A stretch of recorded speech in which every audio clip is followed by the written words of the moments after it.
Hi, so yesterday we finished here on this related to the adjusting for profits in the loss cycle, means forecasting only about the profits versus losses for the mills and the cane crushing and all this. So today, and then this research of mine led me to uh, pursue the mapping of prices from government mandated indicated prices to farmers to millers. Now, the prices over here, all the data written here, this is a simple table layout to understand the dynamics of the pricing, how it actually flows uh, from government mandated prices to the farmers to the millers, and then ultimately to the middleman, wholesaler, retailer, whoever is there uh, in this whole supply chain. So let's just try to I wanted to understand how it all works. So let's just see here and understand the pricing dynamics, how it works. Now, these prices are not the accurate numbers, close to, but not the not even the estimates.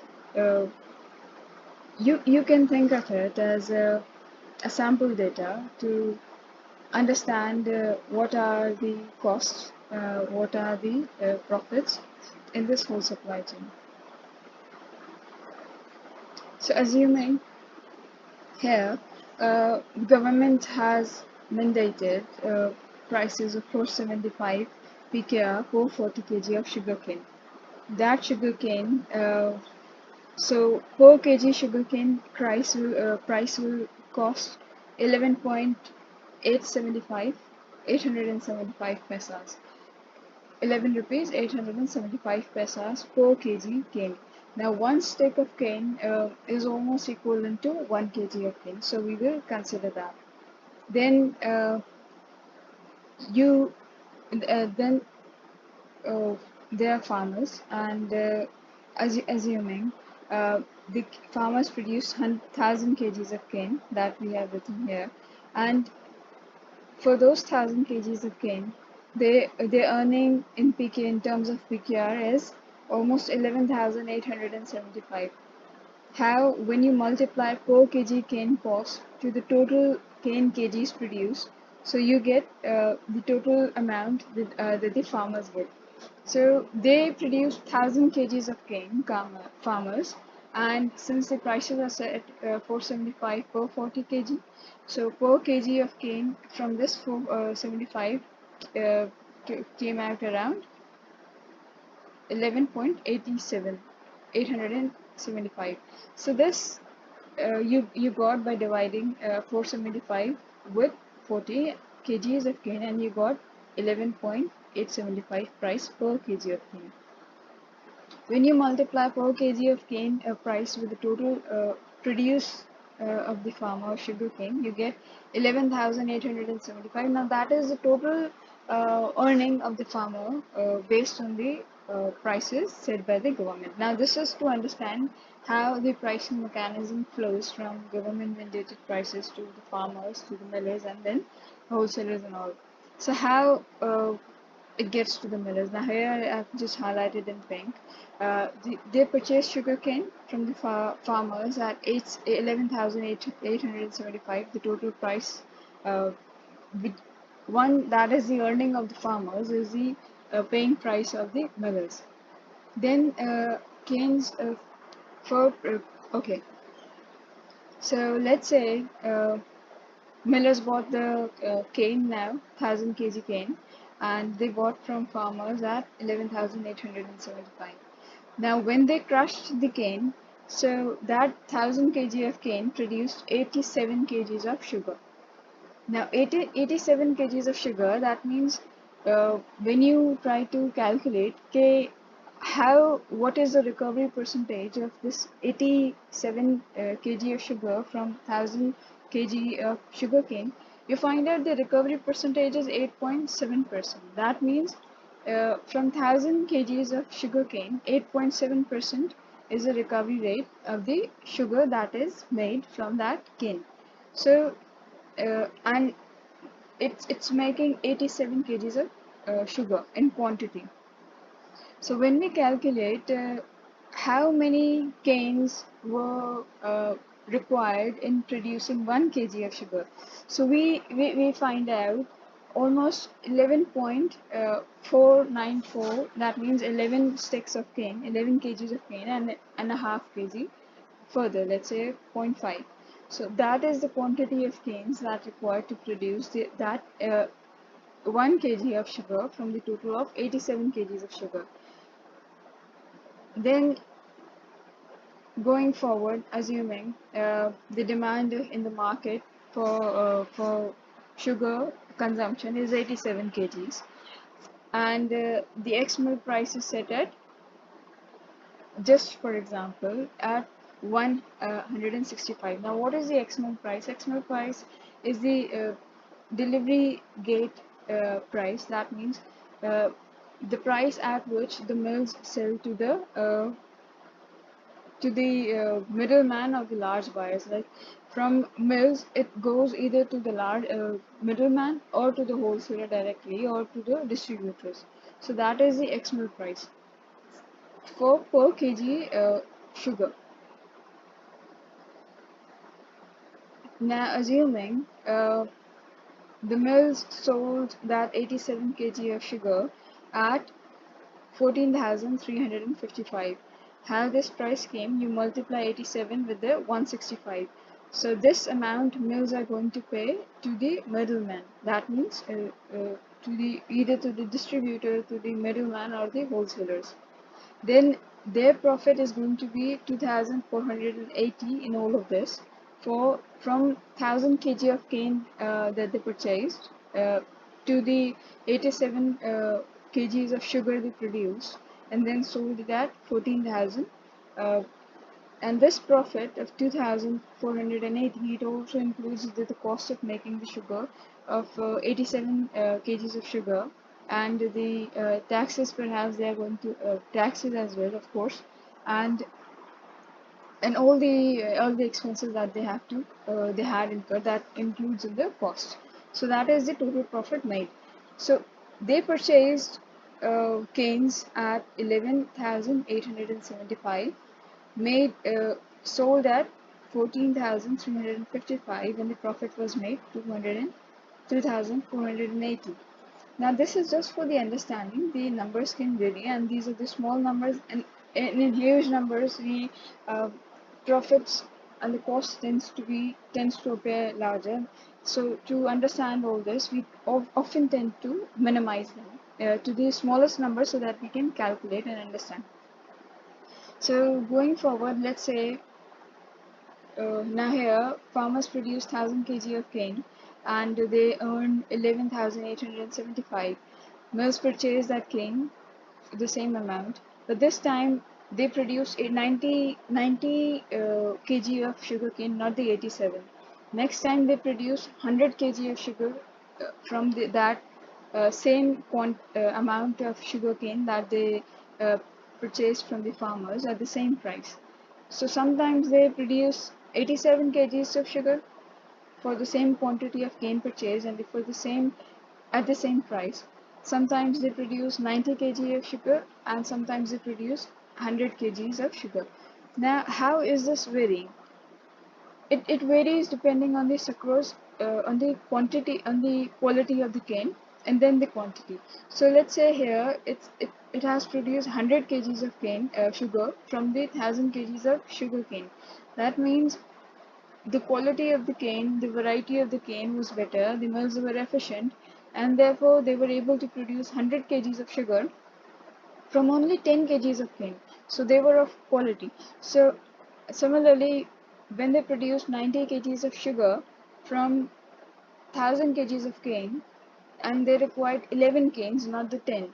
So that means the quality and the variety of cane was not that good, or the mills were not that efficient. So that is, this part here is the game changing. I might not be using the correct word, game changing, but is the whole science that is going to be the base when we move further, understand the pricing mechanism all over the profits and the losses that occur in this whole that we are trying to understand. So similarly, demand also has a role to play. Here at 87 kgs of sugar, when they sold at 14,355. The profit was 2,000, around 2,000. When they demand was 90 kg of sugar, they produced 90 kg of sugar. They sold it all. The profit was 2,900 or around, and this sold. And then when the sugar production was 100 kgs, the demand was 90 kgs. There was no demand. The demand was less. They produced more. So here the profit was same as the 90 kgs that they sold earlier, and uh, selling price was same that they sold earlier, and the profit was same 2,975. But here now the excess sugar that they produced is in their storage. So next time when they are going to sell it, they have to sell it at the lower prices. So at least the sugar gets sold and they get something out of it. So it makes sometimes loss to them. But when we see it from the perspective of that they are purchasing at the same prices, it only sometimes they get benefit, sometimes they don't. So that also needs to be understood, read a lot and to understand okay, how this is actually affecting at all points. And then to understand how the pricing mechanism goes from to ultimate consumer. So assuming these are the not the actual numbers, but just for understanding the supply chain. So assuming let's consider this another line, this line here, starting from this line. So X mill price, the price at which the mill sold was 122 to 125. Then if there is a distributor, a middleman, the mills is going to sell either to the distributor or the middleman at 122 or 125. That price is also set by the provincial governments. Usually that I have read and understood. And then it goes. So when middleman purchases at 122 or 125, either 122, 123, 124, 125, whatever the price is.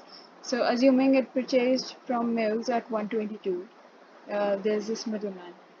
So from mills, the sugar went to the middleman, that is a distributor, a huge distributor, and he purchased that whole uh, storage of sugar from mill at 122, and then after purchasing from mill at 122 pkr, it's sold to the wholesaler at 123, keeping 1 rupee margin with itself. And then from when a wholesaler purchased it at 124 and 125 price, at 123 from the distributor, then wholesaler sold it to the retailer at 124 or 125, and then retailer sold it at 130 to 145 price, and then the average it gets to the markets at around 140 and 170. So this is the pricing mechanisms. The margins are less to the distributor and wholesaler because they are huge in numbers, and when they get the whole quantities, they get huge amounts, so their margins are less. But when it goes to the retailer, retailers are small shops and small supermarkets, so their distribution margins, they because distribution is a lot. Retailers, there are so many retailers in different areas. There's also the transportation cost. So the retailer then sells it at different prices to the consumers, which could vary from 140 to 170. So this is how we can understand how it actually gets to the consumer ultimately. So this was it. Just wanted to post this one for understanding the prices. Now let's just read the notes here to ensure that I've read it all. It's mapping prices from government mandated indicative prices. to farmers, to millers, to consumer, the simple prices, just to understand the mechanism. And then trying to understand the supply chain points in sugar supply chain and the flow of price that we have done. And then the sugar quantity produced is directly proportional to the quality and variety of cane that we have just uh, understood here. And then assumptions made about variety and quantity of cane based on numbers, while there may be other reasons as well, example inefficient machinery, etc. So while the assumptions about variety and quantity of cane are based on numbers, there could be other reasons as well. Uh, let's say mills are not efficient, so even despite the quality and the quantity of cane is great, they may not be able to produce that quantity of sugar from that sugar cane. So that also counts. And then profit is directly proportional to the sugar demand. Now, how mills are going to make the profit? They're only going to make the profit when there is a sugar demand. So if there is less sugar demand, they're going to make that much profit only. And if there is high sugar demand, they're going to make more profit. But then there also needs to be supply as well. Then also needs to be quantity available for that. And then the last point was the margins at fundamental level 1 kg unit seems negligible, but when accumulated in big numbers, it increases in huge amounts. So again, same when the numbers are huge, you may find it quite a lot and exaggerating. So what you do, you often, to understand the basic mechanism and the principles, you often tend to reduce the numbers to the smallest units and then you analyze it so it becomes better. So that was all today. I might continue next here from the same report. Thank you.